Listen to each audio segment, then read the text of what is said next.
তোমার কীর্তির চেয়ে তুমি যে মহান।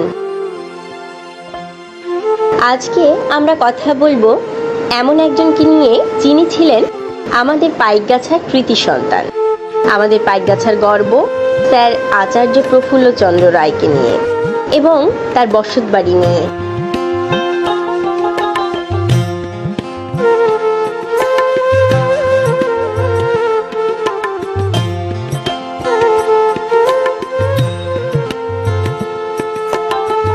আধুনিক বিজ্ঞানের অন্যতম পথিকৃৎ আচার্য প্রফুল্লচন্দ্র রায় 1861 সালের 2রা আগস্ট খুলনা জেলার পাইকগাছা উপজেলার রারুলি গ্রামে জন্মগ্রহণ করেন।